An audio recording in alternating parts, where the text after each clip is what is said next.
नमस्कार, आप देख रहे हैं आजाद टीवी न्यूज चैनल और मैं हूं बिनू शर्मा। आज ऐसी शख्सियत के साथ आपको रूबरू करवाने जा रहे हैं जिन्हें अपनी आधी जिंदगी बच्चों के नाम की है। जी हाँ, आज के समय की बात करूं मैं तो आजकल ऐसा कोई नहीं करता, सब जगह पैसे की रेसिज्म है, पैसे की दौड़ है। सो अंजू नेगी मेरे साथ मौजूद है जिन्हें लगभग 5 साल हो चुके इस फील्ड में। अंजू फाउंडेशन के नाम से उनका एनजीओ है, वेलफेयर फाउंडेशन के नाम से। खास मौके पे बातचीत करेंगे और जानेंगे बच्चों की देखभाल करते हैं, अपने आप को कैसे समय दे पाते हैं, देखभाल में समय जाता है, अपने आप को कैसे टाइम दे पाते हैं, फैमिली को किस तरह से ये टाइम मैनेज कर पाते हैं। बहुत बहुत स्वागत है आपका। थैंक यू सो मच आपका भी। तो पहले तो ये जानेंगे लगभग 100 आपके पास 100 के आसपास बच्चा है। हाँ। तो आप चीजों को कैसे मैनेज करते हो, अपनी फैमिली को कैसे मैनेज करते हो? आप जॉब भी करते हो, टीचिंग भी, तो वो चीजों को समय देना बहुत कहीं ना कहीं जरूरी है। क्या बोलना चाहेंगे? मैं सुबह टीचिंग करती हूँ, तो उसके बाद 2 बजे घर आती हूँ, 1 घंटा प्रॉपर अपना घर का काम करती हूँ जो भी है। उसके बाद 3 साढ़े 3 बजे मैं यहाँ आ जाती हूँ, तो 3:30 से 5:30 बजे 2 घंटे में इन बच्चों को देते हैं।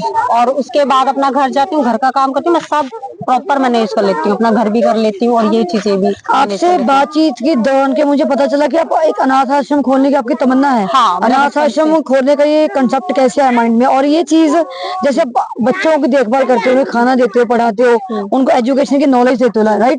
तो ये चीज किस चीज ने इंस्पायर किया, मोटिवेट किया? Any idol, any inspiration? Family background political है, तो ये चीजें देखनी पड़ती है कि पैसों के पीछे आप नहीं भागते हो। ये चीज यहाँ पहली बार देखने को मिली है कि कोई ऐसा एनजीओ है जो पैसे के पीछे नहीं भागता है, वो खुद अपने आप से अपने पल्ले से पैसे लगाते हो। ये चीज के बारे में हम जरूर जानना चाहेंगे। मुझे नहीं पता, बचपन से ही मेरे मन में ऐसा कुछ आया। घर का माहौल इस तरह का था कि पॉलिटिकल फैमिली है और मेरे पेरेंट्स जो है हमेशा दूसरों के लिए करते थे, वो चीजें मैंने देखी है। तो छोटा सा किस्सा सुनाऊंगी आपको। एक फैमिली थी, वो बहुत गरीब थी, तो उनके घर में राशन नहीं होता था। मेरी फ्रेंड थी, बोलती आज हमने खाना नहीं खाया, तो मैं चोरी करके उनके घर में राशन देती थी। तो मुझे पहले से ही ये सब चीजें कि मुझे किसी के लिए कुछ करना है, वो सेवा भाव है, मन से हो या बानी से हो या सोच से। फैमिली सपोर्ट, फैमिली बोलती है कि टाइम वेस्ट मत करो, अपनी जिंदगी पे ध्यान दो, ऐसा कुछ बोलते होंगे घर वाले, बहुत सारी चीजें हैं। नहीं, बहुत लोग बोलते हैं। मेरी फैमिली है सब खुश है मेरे से कि अच्छा काम कर रही है और बहुत। तो आपने क्यों नहीं पॉलिटिकल में जाने का सोचा? आप मतलब इसी फील्ड को क्यों चुना? पॉलिटिकल फैमिली अभी है फैमिली, तो एक्चुअली मैं हिमाचल से हूँ, तो मैं पंजाब में रह रही हूँ। वहां होती तो शायद लोग मुझे अप्रोच करते भी हैं कि आपकी फैमिली है तो आप भी आगे आओ, बट नहीं, पॉलिटिकल में जब लगेगा तो देखेंगे, बट अभी फिलहाल मुझे ये काम लगभग 100 से ऊपर बच्चे, जैसे मैंने बात की, कुछ बच्चे गलत रास्ते पे भी चले थे, 15-16 साल की उम्र में, 8 साल के भी चले जाते हैं। कितने बच्चों को आपने इस बुरी आदत से हटवाया? कुछ नशे भी करते होंगे, ड्रग्स भी लेते होंगे, मुझे गलत रास्तों पे भी जाते होंगे। मुझे बहुत शिकायतें आती हैं, यही बच्चे मुझे ये चीजें बताते हैं कि मैम वो वहाँ गए थे, उन्होंने वहाँ पे ये चीज की थी, या वो कूड़ा कबाड़ बींद रहे थे, कुछ ऐसी चीजें भी होती हैं। तो मैं उनको प्यार से समझाती हूँ कि बच्चा हमें ये चीजें नहीं करनी है। और मैंने ये चीज भी देखी कि ये मंदिर में बैठते थे कुछ बच्चे मांगने के लिए, और एक बार यहाँ मंदिर में बैठे थे, मैंने फोटो खींच के अपने स्टेटस में लगाया था कि मंदिर में मत दो बच्चों को, आपको अगर देना है इनको शिक्षा दो। और मेरा मेन मुद्दा ये है कि जो इनके पेरेंट्स है वो इतना इंटरेस्टेड नहीं है इनको पढ़ाने का, वो चाहते कि हम लेबर है तो हमारे बच्चे भी लेबर ही बने। ठीक है, लेबर बने, बट मेन मुद्दा ये है कि बच्चों को साइन करना तो आए, बच्चों को बोर्ड, कहीं अगर बच्चे जा रहे हैं कम से कम वो बोर्ड तो बने, बस में जा रहे हैं उनको स्टेशन का ही पता ना हो।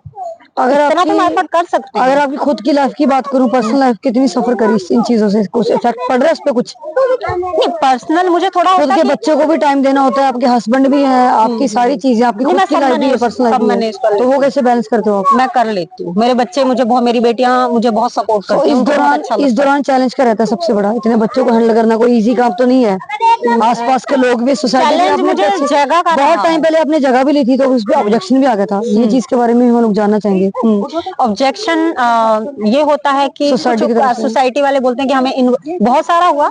मैं पैदल किसी सोसाइटी से जाती थी तो उन्होंने मेरा आना जाना बंद कर दिया, बट मुझे थोड़ा फील हुआ कि यार मैं तो इंसान हूँ, मैं तो आ जा रही थी, क्योंकि यहाँ से मुझे बहुत दूर पड़ रहा था जहाँ मैंने शोरूम लिया था। मैंने शोरूम लिया ना, बट फाइनेंशियली कमी की वजह से मैंने वो शोरूम छोड़ दिया, और बच्चे दूर आ रहे थे, दूर की वजह से मैंने इन्होंने मुझे खुद ये जगह दी है कि मैम आप यहाँ बैठो, और मैं जब तक मैं हूँ जितना मेरे से होगा इन बच्चों के लिए, चाहे इनके कपड़ों को लेके, चाहे इनको खाने के लेके, जितना मेरे से होगा उतना मैं करेंगे। और ये बच्चों के जो पेरेंट्स है, माँ बाप है, वो कितने सिंसियर है उनके फ्यूचर को लेकर? अगर मैं बात करूं, ज्यादा इंटरेस्ट नहीं दिखाते हैं, क्या रीजन है? कुछ ऐसे भेज देते हैं। कुछ पेरेंट्स हैं जो बहुत खुश हैं कि बच्चे यहाँ आ रहे हैं, कम से कम 2 शब्द सीख रहे हैं। ठीक है। Okay. और आपको गवर्नमेंट स्कूल का तो पता ही है कि कितना तो करो। उनके भी ड्रीम्स होंगे, कुछ डांस में जाना चाहते हैं, बहुत वो आप ज्यादा है। कैसे मैं लेके जाती हूँ इनको, मॉडलिंग में लेके जाती हूँ इनको, विदाउट डांस में फंड्स कैसे करते हो? मैं मैनेज अपना कैसे दे करते देती हूँ, मैं अपने फंड्स देती हूँ, अपना पैसा देती हूँ। और अभी हमारा एक टारगेट है, जितने भी स्लम एरिया के बच्चे हैं उनके लिए हम स्पेशल शो ऑर्गेनाइज कर रहे हैं। अमर वर्मा जी हैं, तो उन्होंने मुझे स्पेशल बोला कि हमने एक इवेंट करना है इन लोगों के लिए। और मेरा मेन मुद्दा है कि जब हम अपने बच्चे को स्टेज पे लेके जा सकते हैं तो इन बच्चों का भी हक बनता है कि ये भी आगे स्टेज पे जाए। अंजू, 5 सालों में क्या बदलाव देखा आपने एनजीओ के फील्ड में? जगह जगह लोगों को मिसगाइड किया जा रहा है, बच्चों को अब मैंने दिखाते कुछ और है, दिखता कुछ और है। हाँ, कि हम लोग एनजीओ के लिए ये काम कर रहे हैं, बट बच्चों की हालत बहुत, कहीं ना कहीं बुरी हालत है वहाँ पे। मैंने बहुत कुछ देखा है। कहीं विजिट किया आपने, ऐसा कुछ देखा हाँ, हो? मैंने बहुत कुछ देखा है, बट मैं किसी की बातों में नहीं आती हूँ। बहुत सारे फंड्स देने के नाम पे बहुत सारी चीजें होती हैं, मैं किसी से नहीं लेती हूँ। मेरा मेन मुद्दा है, आप यहाँ आओ, आपने बच्चों को कपड़े देने हैं, आपने खाने के लिए देना है, कॉपियां देनी है, दे दो, पैसे नहीं हाथ में देंगे। बिल्कुल बिल्कुल भी हमने पैसे हाथ में नहीं देने हैं। और बहुत सारे ऐसे बच्चे जिन्होंने स्कूल छोड़ दिया था वो फिर से स्कूल जाने लगे हैं। हालांकि गवर्नमेंट स्कूल भी मेरे कांटेक्ट में है। जितने भी बच्चे स्कूल नहीं जाते हैं हम उनका नाम लिस्ट लेके आपकी अपनी लाइफ पे कितना, आपकी अपने आप में कितना बदलाव देखा खुद में, और अपनी लाइफस्टाइल में क्या बदलाव देखा बच्चों के लाइफ में आने के बाद? आप क्या चीज देखते हो अपने आप मुझे में? खुद में सुकून मिला है कि मुझे जो सपना था कि मुझे कुछ करना था, चलो फैमिली तो मैं देख रही थी वो एक नॉर्मल है, बट एक सपना होता ना किसी का, यार मुझे पैदा किया है तो मुझे क्यों पैदा किया है, मुझे चलो फैमिली तो एक कर रहे हैं तो मुझे कुछ और करना है। अब मुझे लगता है कि जो मेरा सपना था वो मैं कर रही हूँ, उस पे मैं हूँ। अभी बहुत सारे ऐसे बच्चे हैं चंडीगढ़ में, मोहाली में, हरियाणा में, बहुत बच्चे हैं स्लम एरिया के जिनको स्कूल देखने को ही नहीं मिलता, और वो बच्चे इंटरेस्टेड हैं जो मेरे पास खुद आते हैं और बहुत इंटेलिजेंट हैं। तो मैं आपके माध्यम में एक संदेश देना चाहती हूँ, सभी लोगों को बोलना चाहती हूँ कि शिक्षा दे, काम तो बच्चे बाद में ही कर लेंगे, जितना जो भी पढ़े लिखे तो अक्षर जरूर कहीं ना कहीं खलल है कि मैंने, अगर मैं पॉलिटिकल ज्वाइन कर लेती, अगर आप कर लेते तो वो लाइफस्टाइल अलग होता। कहीं ना कहीं एक फायदा भी है कि अच्छा वो चीज में मैं नहीं की, अगर ना जाती तो आज बच्चे आपकी लाइफ में कहीं ना कहीं ना होते। वो चीज इन बच्चों से ना मेरी लाइफ में बहुत चेंज हुआ है। मतलब ये अगर मैं बैठी हूँ तो ये बच्चे आ जाते हैं कि मैम हमने पढ़ना है। चाहे मैं, मेरे साथ 2 और भी हैं, गीतांजलि हैं और वंदना मैम हैं, 2 टीचर और भी थी, रजनी और अदिति जी, मिलके करते सारे। हाँ, ये लोग आते हैं मेरे पास पढ़ाने के लिए। और अभी क्या हो रहा है कि एनजीओ के नाम से स्टूडेंट आना शुरू हो गए हैं, मतलब स्टूडेंट आ रहे हैं। इसका जो प्रमोशन है वो थ्रू सोशल मीडिया कर रहे हो या नहीं, आजकल, क्योंकि वो जमाना चला है कि आप लोग दीवारों पे वो सारा चीजें मतलब पेस्ट करते हो, चिपकाते हो। आजकल सोशल मीडिया ऐसा माध्यम है, मीडियम है जिसके जरिए आप कहीं पे भी जा सकते हो। नहीं, मैं कुछ भी नहीं कर रही हूँ, मैं बिल्कुल यहीं तक सीमित हूँ। और मुझे, अगर आप आए हो मेरे पास में तो मैं चाहूंगी कि सब लोग ऐसा काम करें, सिर्फ मैं ही ना करूं, सब लोग कुछ ना कुछ करें।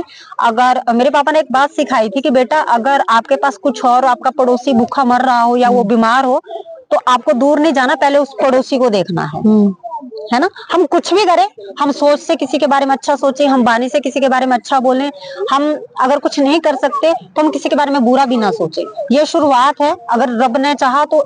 यही बच्चे मुझे बोलते हैं कि हमें एक घर चाहिए, घर चाहिए। बहुत सारे ऐसे बच्चे हैं जिनके पेरेंट्स, एक सपना और है कि जिनके पेरेंट्स नहीं पढ़ा रहे हैं, ना इंटरेस्टेड है, आने वाले फ्यूचर में उन बच्चों के लिए एक हॉस्टल बनाऊं, उनको पे वहां रखूं। जो बच्चे, मेरे बच्चे एजुकेशन ले रहे हैं, मेरी खुद की बेटियां एजुकेशन ले रहे हैं, ये वही एजुकेशन ले, ये भी सीबीएसई पैटर्न पढ़े। ओके, ये है मेरा। तो स्ट्रगल कितना करना पड़े स्पीच? बहुत स्ट्रगल होता है, बहुत बातें होती हैं, लोग कमेंट्स पास करते हैं, आसपास सोसाइटी के लोग, सब ये बच्चों को तो ये मतलब घूमती ऐसा है, ये वो जो भी चीजें तो चलती है, उसको इग्नोर करके खुद हाँ, मुझे फर्क ही नहीं पड़ता, मुझे हंसी आती है उन लोगों पे। ओके, हाँ, क्योंकि मुझे ये बच्चे मेरे सपोर्ट करते हैं, यहाँ से जो चीजें मुझे मिलती है उन लोगों से मुझे, क्योंकि उनका मोटिव नहीं है ना लाइफ में कुछ भी, तो मेरा जो है वो तो मैं कर रही हूँ और मुझे बहुत अच्छा लगता है, मुझे बहुत सुकून मिलता है, बहुत शांति मिलती है। एक्सपेक्टेशंस की है, खुद से एक्सपेक्ट किया कभी कुछ? पूछा था कि खुद से क्या एक्सपेक्टेशंस, हर एक इंसान को खुद से एक्सपेक्ट करता है, वो ऐसा कुछ है एजेंडा? मेरा सिर्फ यही एजेंडा है कि मैं कितना लोगों के लिए कर खुद के ड्रीम्स को साइड पे रख मैं के कर बच्चों रही के हूँ, बारे में मैं सोच वो रहे हो। भी कर रही हूँ। खुद का क्या ड्रीम खुद था? का ड्रीम, मुझे जैसे मॉडलिंग के लिए जाती हूँ, सिंगिंग का करती हूँ, और रियलिटी मेरा जो ड्रीम है ना कि कोई अगर मेरे सामने कोई जा रहा हो और उसको भूखा मुझे बोले कि मैंने खाना नहीं खाया है, तो वो मैं वहां तक राशन पहुंचा सकूं। बहुत सारे सेलिब्रिटीज हैं, किसी को अप्रोच किया हो कि बच्चों के लिए कुछ किया जाए? नहीं, के कुछ कभी नहीं किया। जैसे सोनू सूद बहुत अच्छा काम कर रहे हैं, बॉलीवुड एक्टर सोनू सूद हैं जो बच्चों के लिए, गरीबों के लिए बहुत अच्छा काम कर रहे हैं। मैं उनको बहुत फॉलो करती हूँ और बहुत सारी चीजें उनकी देखती हूँ। मैं सोचती हूँ कि वो कभी आए और ये चीजें देखें। मुझे वो चीज है। अभी किन किन चीजों पे आप काम कर रहे हो बच्चों के अलावा? किन किन चीजों पे इनके फ्यूचर के लिए काम कर रहे हो? इनकी कैसी, इनकी कुछ नीड्स होती है बच्चों की, वो पूरा कर पाते हो? कई बार ऐसा फील हो कि मैं नहीं कर पा रही हूँ, होता वो है, चीज नहीं एक्चुअली एफर्ट करते हो कुछ? मैं बहुत सारा करती हूँ मैम। एक्चुअली जैसे सर्दियां थी तो कुछ बच्चों के पास कपड़े नहीं थे, तो अपना ग्रुप में मैसेज डाल देती हूँ, सोसाइटियों में बोल देती हूँ, घरों में जाके कपड़े लेके आती हूँ। तो कुछ जैसे महिला मंडल जी जुड़े हुए हैं या फ्रेंड सर्कल जो भी जुड़े हुए हैं, कुछ सोशल वर्कर मेरे साथ जुड़े हुए हैं, तो वो लोग आके मुझे सपोर्ट करते हैं। ऐसे लोगों को क्या आप मैसेज देना चाहेंगे जो लोग बच्चों से चाइल्ड लेबर करवाते हैं? आजकल हम ढाबा पे जाके देखते हैं, मेरे साथ बहुत बच्चों से बहुत जो हैवी बोरियां होती है वो उठवाते हैं। मैं आपको तो वो ऐसे लोगों को आप क्या संदेश देना चाहेंगे? अगर आप बच्चों की केयर कर रहे हो, बच्चों को पाल अगर आप उनकी नीड्स नहीं पूरा कर सकते, तो उनका चाइल्ड लेबर पे लगा, कोई ढाबे पे लगा है, कोई हलवाई की दुकान पे काम कर रहा है, कोई टेबल साफ कर रहा है, ये मैंने बहुत किया है। किसी से भीख मंगवाई जा रही है, ये ह्यूमन ट्रैफिकिंग अब एक सब कैटेगरीज में आ गया। क्या बच्चों से ये काम ना करवा के उनको आप क्या मैसेज देना चाहोगे? क्या कन्वे करना चाहोगे? मैं हर पेरेंट्स को यही बोलना चाहती हूँ कि हर बच्चे का हक है पढ़ना। एजुकेशन बहुत इंपॉर्टेंट चीज है। दो चीजें इंडिया में बहुत इंपॉर्टेंट है, हेल्थ और एजुकेशन, ठीक है? और बिना एजुकेटेड के बच्चा कुछ कर नहीं पाएगा। वो जो उसका घर का माहौल होगा वो ही देखेगा वो ना। और एजुकेशन आपको कैसी मिल रही है वो भी मायने रखती है। बिल्कुल। आप सारा दिन स्कूल जा रहे हो, टीचर वहाँ मोबाइल देख रही है, कुछ ऐसी चीजें कर रही है, तो बच्चा बैग पकड़ के वापस आ गया। तो यहाँ पे ये सब नहीं है, पढ़ाई होती है, टीचरों के साथ भी मेरा है, एंजॉय भी करते हो? यहाँ पे हर त्योहार मैं इनके साथ मनाती हूँ। कोई हिंदू मुस्लिम सिख ईसाई वाला सीन नहीं है। हर जो भी होता है। बच्चे कैसे इकट्ठे थे आपने? मतलब ये बच्चे खुद ही आ जाते हैं। इनको इतने अटैचमेंट है, चाहे आप इनसे पूछ भी लो। अगर मैं 4 दिन बीमार हो जाती हूँ तो ये बच्चे घर पहुंच जाते हैं। अगर जैसे बताया कि इनके पेरेंट्स इतनी केयर नहीं करते क्योंकि बच्चा बीमार है, तो कैसे फिर मैनेज करते हो? मैं अगर मुझे लगे कि कोई बच्चा बीमार है तो मैं खुद ही उनको लेके जाती हूँ। ओके। और कुछ पेरेंट्स बहुत खुश हैं, खुद मुझे फोन करते हैं कि मैम आपने खोला नहीं, कम से कम हमारा बच्चा कुछ पढ़ेगा। चलो हम इतनी पीएचडी वाली डिग्री तो नहीं करा रहे, पर बेसिक जितना हमारे से होता है, अगर मैं इन बच्चों को नहीं पढ़ाऊंगी ना तो ये बच्चे आपको पार्क में मिलेंगे घूमते हुए।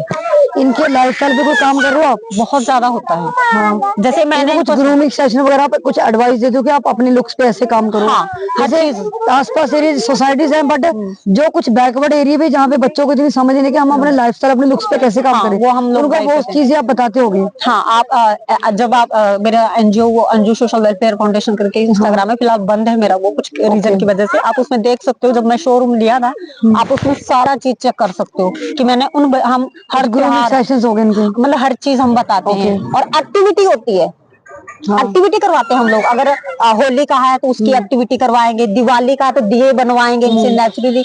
मतलब जो हम प्राइवेट स्कूल में करवाते हैं ना, तो मेरा रहता है कि वही मैं इनको भी करवाऊं। अब तक का अंजू आपका बेस्ट एक्सपीरियंस क्या रहा है बच्चों के साथ? हालांकि थोड़ा डिफिकल्ट, आप इतना टाइम इनको देते हो, खाना भी खाते हो, उनके साथ टाइम भी स्पेंड करते हो, सबसे बेस्ट एक्सपीरियंस क्या रहा है बच्चों के साथ, जितने बच्चे हैं यहाँ पे? बेस्ट ये रहा कि जैसे मुझे शोरूम खाली करना पड़ा तो कुछ बच्चे रोए, बट मैं यहाँ बैठी, ये यहाँ भी आ गए। ओके। जहाँ मैं बैठूंगी ना ये बच्चे आपको वहीं मिलेंगे। अगर मैं रोड में तो रोड, इनका ये है कि बस हमें मैम चाहिए। अभी क्या प्लान्स हैं बच्चों को लेकर? फ्यूचर प्लान्स क्या है इनके लिए? मैम मेन प्लान ये है, इसमें से कुछ बच्चों के एडमिशन करा चुकी हैं।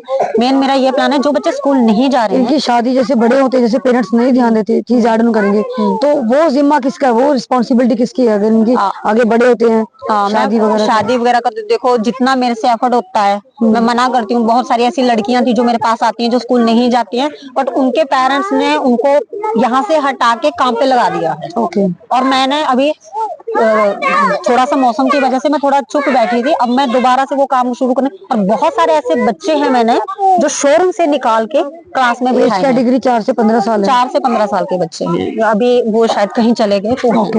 तो जाते जाते ऐसे लोगों को क्या एक्चुअली बच्चा है उसकी कटिंग नहीं हुई है, तो जाके उसको मैं शोरूम में लेके जाती हूँ, उसकी कटिंग करा। हाँ, सैलून में लेके मैं खुद करवाऊंगी।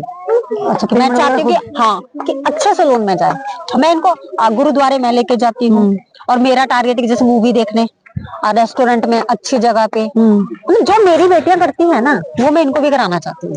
ओके। तो अंत में ऐसे लोगों को क्या मैसेज संदेश देना चाहेंगे जो लोग एनजीओ के नाम पे धोखाधड़ी कर रहे हैं, बच्चों के साथ बुरा सलूक कर रहे हैं, उनको आप क्या बोलना चाहेंगे? एक काइंड ऑफ चाहे उनकी अकल पे पत्थर पड़ गए, उनको एक मत देना क्या देंगे, उनको अच्छा संदेश क्या देना चाहेंगे? मैं सिर्फ ये संदेश देना चाहती हूँ कि हमारे बच्चे हैं, अपना बच्चा समझ के इन बच्चों के लिए भी कुछ करें। अगर आपके बच्चे के साथ वो चीज सेम होती है तो आप पे क्या गुजरेगी। एनजीओ के देखो, एनजीओ का मतलब क्या है, मेन है ना, एनजीओ सोशल वर्कर है। सोशल वर्कर मीन्स सेवा, चाहे मन से हो, तन से हो या वाणी से हो। आप सेवा के नाम पे ठगी कर रहे हो, पैसा ले रहे हो लोगों से, बिजनेस बना रखा है, बिजनेस तो और भी है, मत करो ये काम। चाहे पॉलिटिक्स हो, चाहे कोई भी हो, अगर लोगों के लिए करना है तो रियल बेस पे करें, नॉट ये कि दिखाने के लिए करें कि नहीं मैं एनजीओ के नाम पे ये चीजें नहीं होनी चाहिए और कभी भी नहीं होनी चाहिए। तो आपने देखा ये थी सोशल वर्कर अंजू ने की, जिन्होंने खास मौके पे बातचीत की। जो लोग एनजीओ के नाम पे धोखाधड़ी करते हैं उनको ऐसा बिल्कुल भी नहीं करना चाहिए, क्योंकि बच्चे भगवान का रूप होते हैं। बच्चों के साथ अच्छा सलूक करें, ना कि एनजीओ के आड़ में आप बच्चों के साथ बुरा सलूक करते हैं। चाइल्ड लेबर भी करवा रहे हैं, ह्यूमन ट्रैफिकिंग भी हो रही है, बच्चों से भीख मंगवा रहे हैं, बच्चों से गलत काम करवा रहे हैं। बच्चे रेस्टोरेंट पे काम करे, कोई ढाबे पे काम करे, कोई हलवाई की दुकान पे काम करे। सो ये चीज बहुत गलत है। आप कमेंट्स के जरिए इनबॉक्स में हमें अपने विचार साझा कर सकते हैं कि जो लोग बच्चों से चाइल्ड लेबर करवाते हैं वो कितना सही है, आप उसे कितना एग्री करते हो। जो उम्र उनके खाने पीने की, खेलने की, पढ़ाई करने की उम्र है, उस उम्र में आप उनसे चाइल्ड लेबर करवा रहे हो, जो बहुत गलत बात है। और चैनल के माध्यम से अगर सोनू सूद बाकी बच्चों की हेल्प करते हैं तो कभी यहाँ भी आके सोनू सूद को विजिट करना चाहिए। सोनू जो उनका पंचकुला में बना हुआ, ढकोली में बना हुआ है, यहाँ पे भी एक बार विजिट करें। जो 100 से ऊपर बच्चे हैं जिनकी ये केयर करनी पिछले 5 सालों से, अपने परिवार को भी टाइम दे रही है अंजू, और बच्चों के साथ भी टाइम स्पेंड कर रही है। कमेंट्स के जरिए आप हमारे चैनल के माध्यम से जुड़ सकते हैं और अपने विचार आप इनबॉक्स में साझा कर सकते हो। ताजा अपडेट्स के लिए बने रहिए आजाद टीवी न्यूज के साथ।